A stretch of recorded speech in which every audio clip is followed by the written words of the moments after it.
Okay, himayan natin itong Q1 2026 financial results ng ICTSI. Ano ba ang totoong nangyari? Ang pinakamalaking tanong nating mga investors, nagbunga ba talaga ang agresibong global expansion nila? Oo, sobrang ganda ng ebidensya. Umarangkada ng 23.3% ang earnings per share natin. Paano nila nakamit yan? Silipin natin ang income statement at ang 961 million pesos nilang revenue. Grabe, pumalo ng $961.1 million ang gross revenues. Tumaas yan ng halos 29% kumpara ng Q1 2025. Pero wait, syempre may catch. Magkano kaya ang operating costs ng ganito kabilis na paglago? Dito medyo delikado. Tumaas ng 34.2% ang total expenses, mas mabilis pa kesa sa revenue growth natin.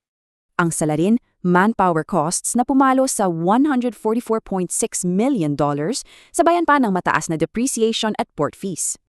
Sa 17.7% volume growth nila, solid ang Asia at Americas pero ang EMEA ang talagang bumuhat. Tumaas ng 40.7% ang EMEA dahil yan sa bagong Durban Gateway Terminal nila sa South Africa. So paano kaya ito sinuportahan ng balance sheet nila? Tingnan natin ang cash flow statement. Nakabuo sila ng napakasolidong $610.9 million na operating cash flow ngayong quarter. Napakalaking pera niyan. Kayang-kayang tustusan ng cash na yan ang $120.7 million capital expenditures o CAPEX para sa terminals nila. Pero teka, paano naman pinunduhan ng higanting $618 million na acquisition sa Durban? Uutang ba?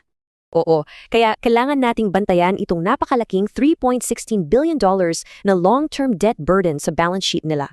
Kahit bundok ang utang, ang galing dahil nakontrol nila sa $39.1 million ang quarterly interest expense. Sa huli, lahat ng revenue at utang na yan nagbunga ng tumataginting na $293.6 million net income. Sa madaling salita, lumalaban ang astig na revenue at EPS growth sa mabilis ding pagtaas ng gastos at utang. Kaya heto ang tanong, kikita pa ba kayong shareholders sa EPS kung mas mabilis tumaas ang gastos kesa kita?